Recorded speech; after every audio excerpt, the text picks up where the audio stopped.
아멘. 할렐루야. 오늘 물침례가 중요한 이유에 대해서 갈라디아 말씀으로 말씀을 나누는데, 물침례가 교회에서 중요한 이유는 너무나 많아요. 제가 오늘 그 이야기를 이 한 번의 설교에 다 할 수 없지만 갈라디아서를 중심으로 해서 왜 교회가 물침례를 베풀고 또 이 물침례가 중요한지를 여러분에게 몇 가지 말씀을 드립니다. 오늘 본문에 보니까 우리가 다 믿음으로 말미암아 그리스도 예수 안에서 하나님의 아들이 되었다 그랬어요. 믿음으로 우리는 하나님의 자녀가 되는 것이고 믿음으로 우리는 하나님의 백성이 되는 거예요. 자, 이 과정 속에 중요한 것은 뭐냐 하면, 누구든지 그리스도와 합하기 위하여 세례를 받는 자는 그리스도로 옷 입었다 그랬어요.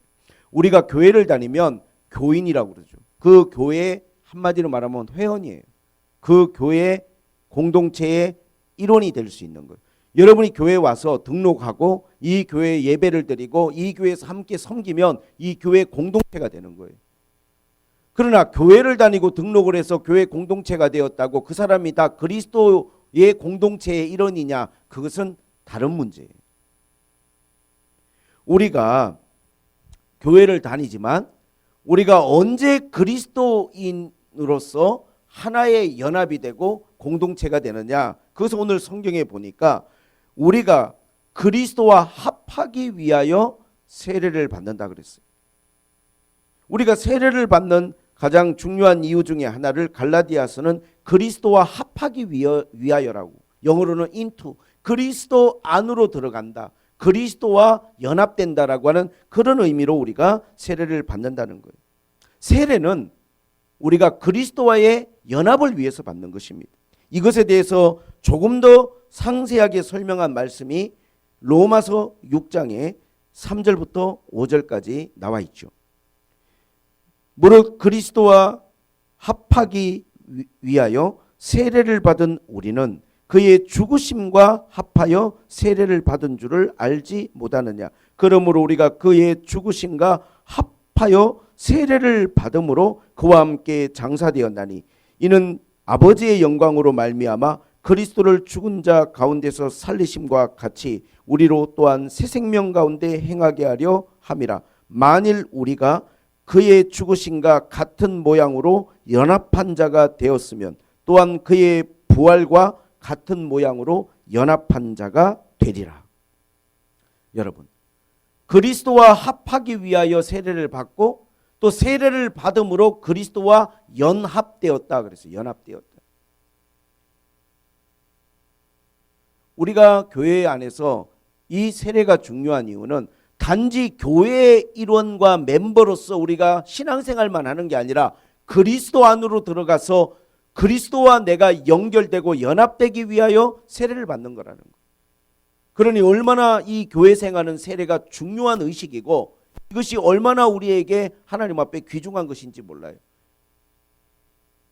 오늘 우리 은성이와 하민이가 지금까지는 이 샘물결 교회의 일원이었고 이 샘물결 교회의 너무나 소중한 멤버였지만 이제 세례를 받음으로써 그리스도 예수 안에서 연합되어 그리스도인으로서 연합되고 그리스도와 합하여지는 그러한 이제 귀한 그리스도인들이 되었다는 것이 오늘 세례의 중요한 의미인 것입니다.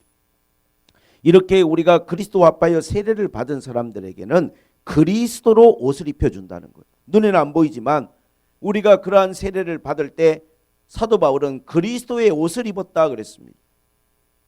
왜 많은 표현 중에 옷을 입었다는 표현을 했을까요? 그 당시에는 옷이라고 하는 게 그 사람의 소속과 신분을 나타내는 거예요. 내가 아무 옷이나 내 마음대로 입을 수 있는 게 아니라 내가 어떤 옷을 입는다라고 하는 게 그 사람의 신분이에요. 지금도 그렇잖아요. 내가 입고 싶다고 경찰 옷 입고 다니면 안 되는 거잖아요. 저 동대문 시장에서 하나 사다가. 그러면 그거 큰일 나죠. 그 제복은 경찰의 자격을 가진 사람만 입어야 되는 옷이에요. 내가 입고 싶다고 의사 가운 입고 막 병원에 돌아다니면 안 되는 거잖아요. 내 돈 주고 내가 샀는데. 아니에요. 의사의 자격증을 가진 사람만이 그 옷을 입을 수 있는 거예요. 마찬가지입니다. 우리가 세례를 받음으로써 그리스도인으로서의 옷을 하나님이 입혀주신다고 사도 바울은 그렇게 오늘 선언을 했어요. 그런데 저희들은 항상 왜라는 마음속에 질문이 생겨요. 왜 세례를 받음으로 연합되고 그리스도의 옷을 입는 것인가? 우리가 성경이라고 하는 것에 대한 우리가 이해가 좀 필요해요. 성경은 하나님에 대한 이야기예요. 우리가 하나님을 알 길이 없어요. 인간은 하나님을 알 수 없습니다. 그런데 하나님은 우리 인간이 하나님을 알 수 있도록 계시를 주셨어요. 계시라는 건 하나님이 자기를 소개하고 자기를 우리에게 알려주신 거예요. 그게 성경이에요. 성경을 통해서 우린 비로소 하나님은 이런 분이시구나 하는 걸 알게 된 거예요. 그리고 성경 안에는 그 하나님과 인간의 관계에 대한 이야기가 나와요. 하나님과 인간의 관계에서 가장 중요한 것은 약속입니다. 약속.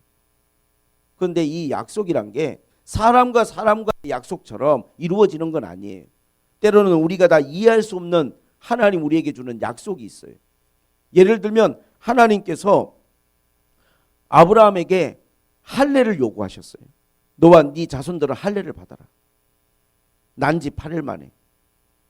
근데 그 할례를 받음으로 너는 나의 백성이 되고 그 할례를 받은 모든 네 자손들은 나의 백성이 될 것이다. 그것이 징표라 그랬어요. 창세기 17장에 처음으로 할례를 명하셨습니다. 그런데 우리는 이런 생각이 들죠. 왜 하필이면 할례일까? 다른 수많은 게 있잖아요. 다른 수많은 게. 예? 아프리카 같은 데 가면 자기 부족민들 성인식 할 때 이렇게 불에 달군 어떤 마크 같은 걸 딱 찍어가지고 그 마크를 가지면 그 부족이 일원이 되는 것처럼 다른 방법들도 많이 있을 거란 말이에요. 근데 할례라고 하는 것은 생식기에다 행하는 거란 말이에요. 표피를 베어내는 거. 지금처럼 의술이 발달되지 않은 그 고대 시대에 그 어려운 어쩌면 위험한 그 일들을 하나님은 아브라함과 후손들에게 요구하셨어요. 그리고 그들은 그것을 행함으로 하나님의 백성의 자격을 갖게 되는 거였어요. 난지 8일 만에 할례를 행하라 했어요. 여기 우리가 여러 가지 생각들이 있을 수 있죠. 왜 할례를 행해야 되나? 아니면은 꼭 8일 만에 행해야 되나? 하나님은 이스라엘 백성들이 출애굽을 해서 자유를 얻을 때 하나님은 6월절에 그 양을 먹고 그 피를 문설주에 발라놓으라고 그랬어요. 들어오는 대문과 안방 문에다 다 발라놓으라는 거예요. 하나님이 우리에게 주시는 약속이에요. 우리는 왜라는 질문이 생겨죠. 왜 그래야 될까? 왜 그런 의식을 치러야 되는 걸까? 그냥 우리를 구원해 주시면 안 되냐? 왜 우리가 그러한 어떠한 피를 바르고 먹고 이런 의식들을 치러야 되나? 그건 하나님과 우리와의 약속이에요. 하나님이 우리에게 주신 약속이죠. 근데 이 하나님의 약속을 우리가 항상 다 이해를 할 수 있는 건 아니에요. 그러나 하나님의 약속은 우리에게 중요해요. 왜? 이것은 우리의 구원의 문제고 그리고 또 하나는 우리에게 생명과 축복의 문제예요. 다 이해하지 못할지라도 우리가 그 하나님이 주신 약속을 믿고 따라가면 거기에 구원이 있고 거기에 생명이 있어요. 그 문설주에 피를 바른 이스라엘 백성들은 그날 밤에 모든 그 가정들이 죽음을 면했어요. 하나님이 지켜주셨죠. 세례도 마찬가지입니다. 하나님이 하나님의 백성들에게 주는 하나의 약속이에요. 그런데 이 세례를 받음으로 하나님은 그리스도와 연합된다고 말씀하시고 그리스도의 옷을 입는다고 하셨는데 골로새서 2장에 보면 어떤 말씀이 있냐면 우리가 세례를 받을 때 이것은 손으로 받지 아니한 손으로 하지 아니한 그리스도의 할례라고 골로새서 2장 11절 12절에 나와요. 우린 지금 하나님의 백성이 되기 위해서 구약의 율법처럼 할례를 행하지 않잖아요. 그러나 우리가 세례를 받는 것은 그리스도인의 할례를 행하는 거예요. 내가 손으로 내 몸에 행하는 할례가 아니라 그리스도의 할례. 예수님이 우리에게 주신 하나님의 백성이 되는 하나의 언약이라는 거예요. 그래서 이 세례를 받는다는 것이 우리에게 그렇게 중요한 것입니다. 하나님의 백성이 되는. 근데 오늘 사도 바울은 여기에서 더 나아가서 이러한 메시지를 선포합니다. 너희는 유대인이나 헬라인이나 종이나 자유인이나 남자나 여자나 다 그리스도 예수 안에서 하나이니라. 우리가 세례를 받고 그리스도와 연합이 되고 나면 다 우리가 그리스도와 연합이 되면 연합된 그 사람들은 전부 하나라는 거예요. 그리스도 안에서 같은 옷을 입었다는 거예요. 다 우리는 가족이라는 거예요. 근데 여기서 세 가지 이야기를 합니다. 첫째는 유대인이나 헬라인이나. 여러분 2000년 전에 유대인이나 헬라인이 그들이 하나가 된다는 건 여러분 상상도 못할 일이에요. 제가 조금만 설명을 해드릴게요. 그게 얼마나 하나 되기 어려운 일인지. 2000년 전에 유대인들은요 선민사사기 가겠어요. 우리는 하나님의 선택한 백성이고 이방인들은 우리가 같이 접촉하거나 대면할 수 없는 사람들로 그들은 딱 생각하고 있었어요. 이게 얼마나 강했느냐면요. 갈라디아서 여러분 읽었던 2장을 읽어보면 2장 11절에 이런 말씀이 나옵니다. 게바는 베드로의 옛 이름이죠. 베드로가 안디옥에 있을 때 책망받을 일이 있기로 내가 그를 대면하여 책망하였노라. 바울이 베드로를 책망했다는 거예요. 뭘 갖고 책망했느냐? 야고보에게서 온 어떤 이들이 이러기 전에 예루살렘에서 어떠한 할례파들이 안디옥까지 찾아온 거예요. 게바가 베드로가 이방인과 함께 먹다가 그들이 오매 그가 할례자들을 두려워하여 떠나 물러가매 남은 유대인들도 그와 같이 외식함으로 바나바도 그들의 외식에 유혹되었느니라. 안디옥 교회는요 유대인만 아니라 이방인들도 예수 믿고 하나님의 은혜 안에 있는 교회였어요. 그런데 베드로가 안디옥에 가가지고 그 분위기에 동화되어서 이방인과 함께 마음은 좀 꺼림직하지만 같이 식사를 하는데 갑자기 야고보에게서부터 온 예루살렘에서 온 할례주의자들이 온다는 말 듣고 급히 베드로가 그 자리를 피해버린 거예요. 왜 그랬냐면 비난받을까 봐. 너 이방인들하고 밥 먹었어? 너 이방인들하고 같이 지금 식사한 거야? 이 비난이 생각되니까 베드로가 피하니까 나는 유대인 거기서 식사하던 유대인들 그리스도인들도 갑자기 베드로가 그런 행동을 하니까 전부 다 우리도 여기 있다가 괜히 욕먹지 않을까? 이러한 외식하는 이중적인 행동을 하는 그러한 계기를 만들었는데 베드로 행동 때문에 여기 보니까 바나바도 외식에 유혹되었다는 거예요. 바나바가 누굽니까? 바울의 동역자고 정말 신실한 하나님의 일꾼인데 바나바조차도 유혹이 된 거예요. 나도 여기 있으면 괜히 욕먹을까나?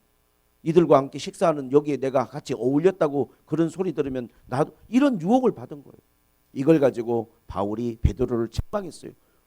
왜 당신이 이 복음을 전하는 사도가 되었는데 지금도 유대인과 이방인을 구분을 해서 이렇게 하나님의 백성들이 외식하도록 만들었냐. 그 정도로 유대인들은요 이방인과 함께 하기를 꺼려했어요. 밥 한 끼 먹는 것도 안 되는 거야 이게.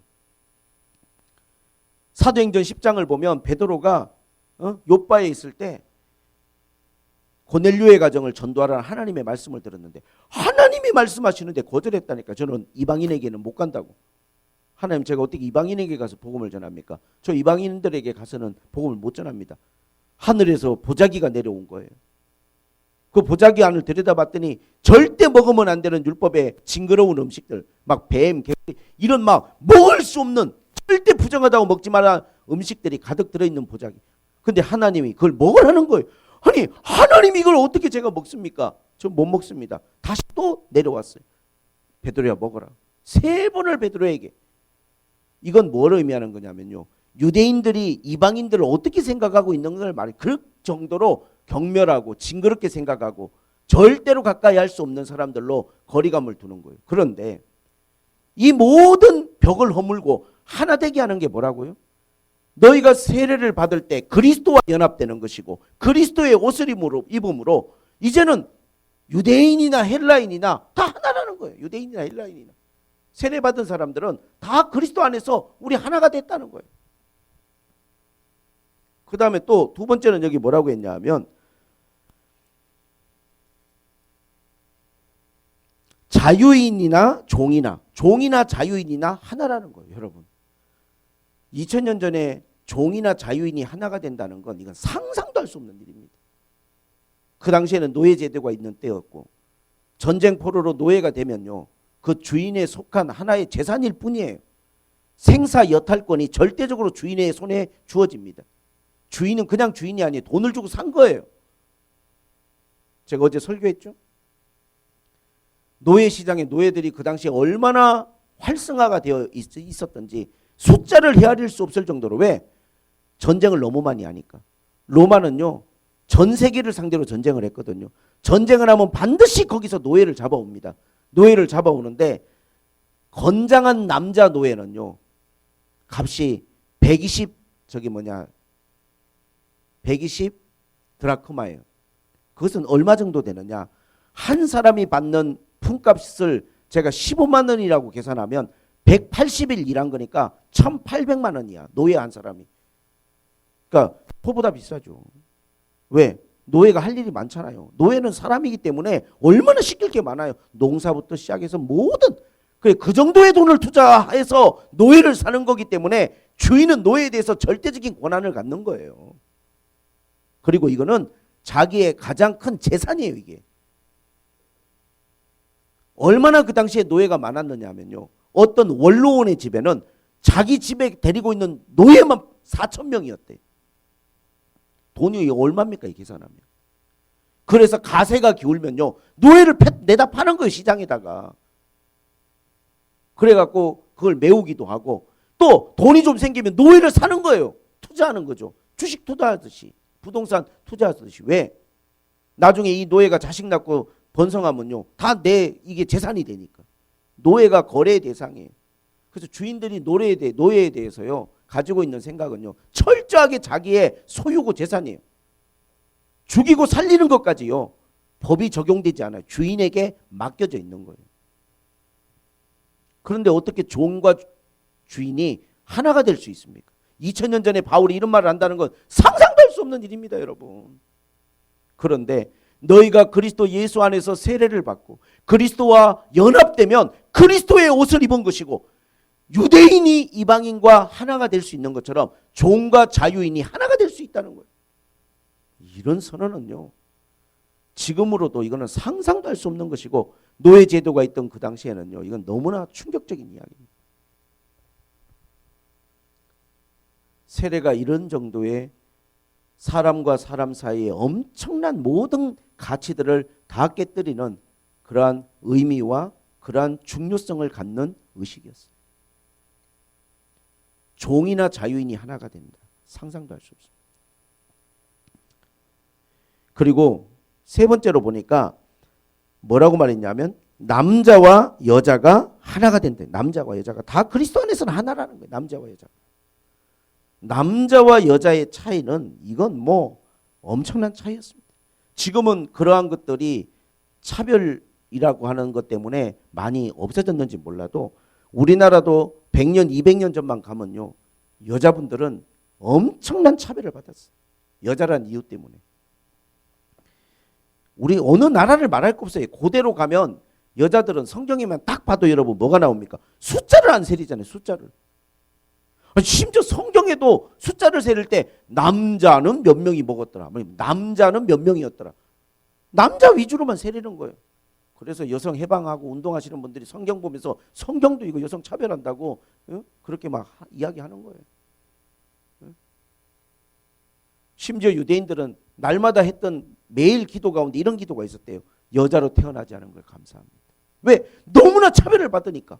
너무나 여자는 차별을 받으니까.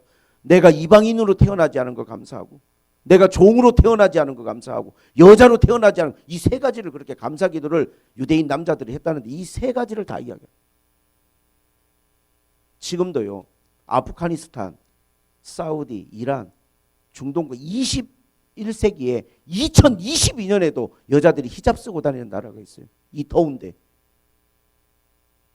법으로 다 그렇게 만들어. 운전도 못하고, 아무것도 못하도록 여자들을요, 완전히 차별하는 나라들이 지금도 있는. 고대에는 대부분의 나라가 그렇게 했어요. 대부분의. 그런 시대에 여러분 태어나지 않은 걸 감사하세요. 우리나라만 해도 이런 말이 있잖아요. 마음탁이 울면 뭐가 망한다, 이런 말. 말도 안 되는 이런 진짜 그러한 차별적인. 요즘에 뭐 정치인들이 제일 많이 하는 게 뭡니까? 지난 정권에서도 기회는 평등하고 과정은 공정하고 결과는 정의로워야 한다. 그러나 그런 게 지켜지지 않은 것에 대해서 국민들은 분노했고, 이번 정권도 뭐 공정과 상식이 지켜지지 않으니까 지지율이 떨어지는 거고, 지금 우리가 사는 세상처럼 공정한 세상은 고대에는 없었어요. 지금은 우리가 보기에 그래도 얼마나 많이 보장되고 인권이 그런 때인데, 그럼에도 불구하고 작은 차별도 용납하지 않는 우리는 이런 시대를 살아가는데 용납 안 되죠. 조그만 차이도 불공평하게 느껴지고 반발하죠. 우리가 고대에 살아간다고 하면 여러분들이 어떨 것 같아요? 이 모든 사회의 잘못된 시스템. 그런데 사도 바울은요, 놀라운 것은 어떤 정치적인 선언을 안 해요. 신기한 것은 남녀 차별에 대해서, 종과 자유인의 노예 제도에 대한 문제에 대해서 어떤 정치적인 발언을 하려고 하는 게 아니고, 사도 바울은 복음을 통하여 변화시키려고 하는 거예요. 복음을 통하여 사회 제도를 바꾸고 정치 개혁을 일으키려고 하는 게 아니라 복음을 통하여 그리스도인들을 통하여 진정한 하나님의 나라를 이루려고 했어요. 그래서 복음을 전한 거죠. 그리고 이 복음을 받아들이는 사람들에게 선포했어요. 누구든지 예수 그리스도와 합하기 위하여 세례를 받는 사람들은 그리스도와 연합되고 그리스도의 옷을 입은 것이고, 그들은 이제 유대인이나 이방인이나 종이나 자유인이나 남자나 여자나 차별하지 말고 그리스도 안에는 다 하나다. 이러한 위대한 선언을 갈라디아서에서 사도 바울이 했던 것입니다. 자, 이렇게 세례가 중요한데 이 세례를 받을 때 대전제가 두 개가 있어요. 우리 학생들이 다 암송을 했는데 세례 받을 때 첫째는 뭐냐면 마가복음 16장에 보니까 믿고 세례를 받는 사람은 구원을 얻을 것이라고 그랬어요. 믿음이 필요합니다. 아무에게나 세례 베풀지 않아요. 그래서 우리는 유아 세례를 하지 않아요. 믿음을 확인해야 되고 믿음의 고백을 들어야 돼요. 자신의 죄에 대한 진정한 인식이 있어야 되고 믿음의 고백이 있어야 돼요. 믿는 사람에게 베푸는 거예요. 예수를 믿는 사람에게. 주님을 나의 구원자로, 나의 하나님으로 고백하고 예수 그리스도에 대한 믿음을 가졌을 때, 진정으로 그가 주님에 대한 확실한 믿음을 가졌을 때 우리는 그를 그리스도와 연합하게 하기 위하여 세례를 베푸는 것입니다. 그래서 우리는 유아 세례를 행하지 않아요.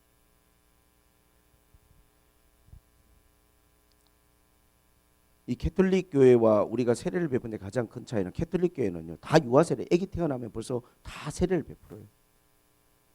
믿고 세례를 받는다는 말에 너무나 부합하지 않아요. 그건 부모의 믿음일 뿐이죠. 그 아이의 믿음은 아니에요. 애가 무슨 선택의 여지가 있습니까? 본인들의 의지와 본인들의 믿음의 고백으로 우리가 세례를 베푸는 거예요. 그리고 또 하나는 사도행전 2장에 보니까 뭐라고 말씀하셨냐 하면, 베드로가 복음을 전하면서, 거기는 풀 버전이 정말 이 우리가 구원받는 복음의 가장 완성본으로 풀 버전으로 전한 것이 사도행전 2장 38절이에요. 사람들이 우리가 어찌해야 되냐 물어볼 때 너희가 회개하여 그랬어요. 너희가 회개하여 각각 예수 그리스도 이름으로 물침례를 받고 죄 사함을 받으라. 그리하면 성령의 선물을 받을 것이다. 이 약속, 이 약속이죠. 약속. 하나님과 우리와의 약속. 하나님이 우리에게 주신 약속. 이 약속은 우리와 우리 자녀와 우리 이후에 오는 모든 사람들을 구원하기 위한 하나님의 약속이라는 거예요. 자, 거기서 세례를 받기 전에 먼저 회개해야 된다고 그랬어요. 아무에게나 세례를 베풀면 안 돼요. 회개의 과정이 있어야 돼요. 내 죄에 대한 뉘우침과 고백이 있어야 돼요. 저는 우리 세례 받는 친구들에게 숙제를 줬어요. 자기가 생각나는 모든 죄를 다 쓰라고 그랬어요. 작은 것부터 큰 것까지. 속상하게 하고 부모님, 거짓말하고, 또 내가 하지 않아야 될 일을 했다고 생각되는 모든 것을 다 써라. 낱낱이 빠지지 말고. 그리고 그 하나하나에 대해서 뉘우치고 진심으로 내가 잘못했다고 하나님께 고백하라. 꼭 기도를 하라. 그리고 세례식을 내가 베풀겠다고 숙제를 주고, 숙제를 제가 확인을 했는데, 죄의 내용을 확인한 게 아니라 그 숙제를 잘 이행했는지를 확인했는데, 숙제도 열심히 하고, 그래서 이번에 침례식을 행하였습니다. 회개해야 되죠. 회심의 변질이라는 책을 보면 제일 문제는 교회가 너무 쉽게 받아주는 거예요. 아직 믿음도 갖지 않은 사람에게, 아직 제대로 된 회개도 하지 않은 사람들에게 그냥 세례도 베풀고, 아니면 가족으로 받아주니까 전혀 삶의 변화가 없는 거예요. 초대교회는 그렇게 세례를 베풀지 않았습니다. 심지어 어떤 그러한 자료들을 보면요, 3년 정도의 과정을 거쳐서 회심의 과정들을 확인한, 물론 성경에는 그 자리에서 회심이 일어나고 진정으로 믿음과 죄에 대한 고백이 있을 때 그들에게 세례를 베풀었죠. 반드시 전제는 믿음이 있어야 되고 하나님 앞에 회개의 마음을 가져야 된다는 것. 그리고 여기서 중요한 것은 뭐냐, 이게 그리스도와 합하기 위하여 세례를 받는 것이기 때문에 이 세례를 행할 때 반드시 우리는 예수 그리스도의 이름이 사용되어야 된다는 것. 왜냐하면 그리스도와 합하기 위하여 받는 거니까. 성경에 처음으로 세례가 행하여졌던 사도행전 2장 38절에 베드로는 그렇게 말합니다. 회개를 하고 각각 가족의 대표가 받는 게 아닙니다. 각각 예수 그리스도의 이름으로 세례를 받고 죄사함을 받으라고 그랬어요. 누구의 이름으로? 예수 그리스도의 이름으로. 사도행전 10장 47절 48절에 베드로는 고넬료의 가정에 가서 복음을 전했어요. 이방인이었지만 하나님의 강권적인 명령으로 고넬료의 가정에 가서 복음을 전했는데, 놀라운 것은 뭐였냐면 고넬료의 가정에 가서 그들의 태도에 놀랐어요. 이방인이고 백부장이고 군대 장교인데 너무 겸손한 거예요. 엎드려 맞이하면서 온 집안 가족 식솔들 다 모아놓고 자기에게 속한 사람들을 말씀을 들을 준비를 다 하고 있는 고넬료를 보고 감동을 받았어요. 근데 더 감동이 된 것은 말씀을 전하는데, 말씀을 전하고 있고 설교를 하는데 성령이 거기에 내려오신 거예요. 마치 마가의 다락방에 성령이 부어져서 120명이 성령 받은 것처럼. 그래서 베드로가 말했어요. 우리가 성령 받은 것과 똑같이 성령을 받는다. 왜? 하늘에서 소리가 들리고 불의 혀같이 갈라지는 것이 각 사람 위에 임하여서 그들이 충만하게 성령 받은 것처럼 이 고넬료의 가정에 이 성령이. 그때 베드로가 뭐라고 말합니까? 이들이 우리와 같은 성령을 받았으니 누가 물로 세례 줌을 금하리하고 명하여 예수 그리스도의 이름으로 그들에게 세례를 베풀었다는 거예요. 할렐루야. 예수 그리스도의 이름. 사도행전 19장에는 심지어 어떤 일이 있었냐면, 바울이 에베소에 복음을 전하러 갔는데 이미 예수를 믿고 예수 믿는 제자들을 만나서 예수를 믿고 있어요. 근데 베드로는요, 바울은 그들에게 한 가지를 확인하고자 했어요. 너희가 이미 예수를 믿고 있지만 너희가 어떻게 세례를 받았냐, 무슨 세례를 받았냐 물어보니까 그들은 대답했죠. 우리는 침례 요한이 준 회개의 세례를. 침례 요한의 세례는 회개의 세례예요. 세례를 어떻게 베풀었느냐, 사람들을 다 세례하러 받으러 와요, 요단강에. 그럼 침례 요한이 회개의 세례를 주노라 이렇게 준 거예요. 회개의 세례를 주노라. 회개의 세례를 베풀었던 거죠. 그럼 사람들은 막 죄를 회개하면서 막 눈물을 흘리면서 세례를 받았겠죠. 그 세례를 받은 거예요. 침례 요한이 전한 회개의 세례를. 근데 바울이 뭐라고 이야기합니까? 요한이 와서 세례를 전할 때 내 뒤에 오시는 이를 믿으라 하지 않았느냐? 그분이 바로 예수다. 그리고 이미 회개의 세례를 받은 사람들에게 다시 주 예수 그리스도 이름으로 세례를 베풀었다고 사도행전 19장에 거기에 5절에 기록이 돼 있어요. 19장 5절에. 이미 세례를 받은 사람들에게 재침례를 베푼 거예요. 한번 받았으면 끝이지. 이미 회개의 세례를 받고 회개의 세례 받을 때 눈물을 흘리면서 콧물을 흘리면서 은혜 다 받았는데 왜 다시 받으라고 했을까요? 예수의 이름이 빠져 있는 거예요. 예수의 이름이 빠져 있는 거예요. 그거 하나예요. 바울은 자기가 회심하고 돌아와서 세례받던 이야기를 합니다. 22장 16절에 보면 뭐라고 나옵니까? 이제는 왜 주지 않느냐? 주의 이름을 불러 세례를 받고 너의 죄를 씻으라. 세례를 받고 누구의 이름을? 주의 이름으로. 성경은요, 세례를 받을 때 예수 그리스도의 이름으로 침례를 행하였다는 그러한 확고부동한 메시지들이 성경에 기록이 되어 있습니다. 우리는 이것을 뭐라고 표현하냐면 사도의 전통이라고 표현합니다. 사도들은 그렇게 침례를 행하였어요. 이게 성경적인 겁니다. 자, 그러나 오늘날 이 세례에 대한 많은 오해들이 생겨버렸어요. 첫째는 캐톨릭으로 인하여 1500년 동안, 거의 1500년이죠. 종교개혁이 일어났던 그때까지, 1500년대까지 1500년 동안 캐톨릭은요, 모든 교회의 어떠한 은혜나 하나님 앞에 이런 것들을 의식으로 다 바꿔놔 버렸어요. 모든 게 다 의식이에요. 성령을 어떻게 받는 줄 아세요?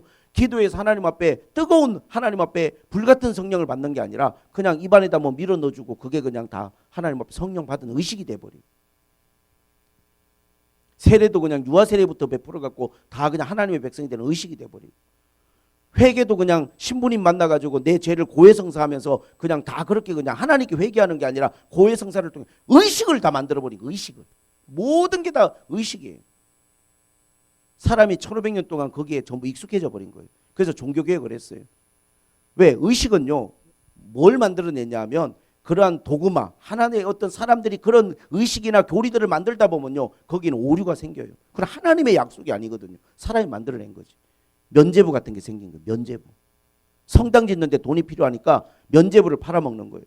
면죄부가 뭔지 아세요? 구원을 받았는지 안 받았는지 애매모호한 너희 부모들을 위해서 면죄부를 사면 연옥에서 고통당하는 부모들이, 애매모호한 부모들이, 또 내 가족들이 천국으로 갈 수 있다는 거예요. 그럼 말도 안 되는 교리들을 설파하면서 면죄부를 팔아먹었어요. 어디서? 캐톨릭에서. 그 내부적인 그 어떠한 문제들을 사람들이 보고 못 견디니까 루트 같은 사람, 이런 사람들이 종교개혁을 한 거잖아요. 95가지나 되는 캐톨릭의 문제를 성당 벽에다 붙여놓고 목숨 걸고 종교개혁을 했잖아요. 근데 문제는 뭐냐면 그때 종교개혁을 할 때 이 어떠한 모든 의식이라는 자체를 전부 다 쓰레기통에 폐기 처분해버린 거예요. 거기에 세례도 같이 들어가 버렸어요. 그냥. 물론 교회가 세례를 베풀죠. 하지만 그 중요성과 성경이 말하는 그리스도와 합하기 위하여 세례를 받는 이 중요성과 이 원래 세례의 취지와 방식들이 다 그냥 사라져 버렸어요. 약식 세례라고 하는 의식 형식만 남아있는 거예요. 그리고 그냥 성부와 성자와 성령의 이름으로 예수 이름이 빠져있는 그냥 그러한 물을 뿌려주는 의식으로 세례가 전락돼 버렸어요. 종교개혁은요, 믿음을 강조, 오직 믿음, 오직 성경. 그러면서 캐톨릭의 모든 의식과 그러한 전통들은 전부 다 거부해버렸습니다. 우리는요, 종교개혁의 가치를 높이 평가합니다. 아마 종교개혁자들이 목숨 걸고 종교개혁 안 했으면요, 지금 우리가 어떻게 신앙생활을 하고 있을지도 모르겠어요. 그러나 우리는 성경이 있잖아요. 우리가 돌아가야 될 우리의 고향, 우리의 정신은 하나님의 약속과 우리 사도들이 전했던 사도의 전통인 줄로 믿습니다. 이렇게 세례를 통해서 우리는 중요한 사실을 알게 됩니다. 우리가 교회 와서 등록하면 교회의 일원이 되지만 우리가 예수 그리스도와 합하기 위하여 세례를 받으면 그리스도인의 일원이 되는 것이고, 거기에는 이방인이나 유대인이나 종이나 자유인이나 남자나 여자나 차별 없이 다 그리스도 안에서 하나가 되는 그러한 놀라운 복음과 은혜의 메시지가 바로 이 세례 안에 있었구나.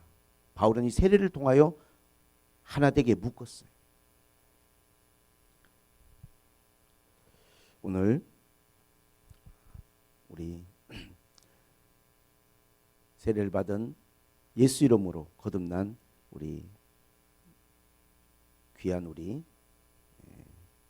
친구들에게 하나님의 어떠한 돌보심과 은혜가 있기를 원합니다. 하나님께 소속이 됐으니 하나님께서 하나님의 가족으로서 지켜주시고 하나님의 자녀로서 돌봐주실 거라고 저는 그렇게 믿습니다. 할렐루야. 여러분들, 우리가 전하는 이 하나님의 말씀이 여러분만 알고 있는 말씀이 아니라 여러분들이 사랑하는 누군가에게 전하고 알려야 될 말씀인 것을 여러분이 기억하고, 저도 또 교회에서만 아니라 선교지에 가서도 이 예수의 이름과 복음을 열심히 전하고, 또 여러분도 여러분의 삶의 현장에서 여러분 가까운 이들이 거듭날 수 있도록 여러분들도 도와주시기를 바랍니다. 가끔 교회에 있다 보면 뭐 책자, 팜플렛 같은 것들이 많이 와요. 얼마나 이단들이, 저는 이게 도대체 어디 소속인지도 모르겠어요. 막 이렇게 두꺼운 책, 그건 복사비나 그 칼라 복사비만 해도 엄청날 건데, 그거를 제가 누군지도 모르는데 그거 보내요. 근데 내용을 제가 쭉 보니까 뭐 하늘의 별자리를 가지고 종말론을 풀어서 막 해석을 하는데, 도대체가 정말 밑도 끝도 없고 말도 안 되는 억지스러운 그러한 것들을 자기들은 진리라고, 이거 모르면 안 된다고 막, 예? 이런 교회에다가도 막 뿌리는 거예요. 이거 복사를 해가지고. 그 돈이 얼마나 많이 들겠습니까? 볼 내용도 하나도 없어요. 이렇게 두꺼운데. 그런 게 매주 몇 개씩 오는지 몰라요.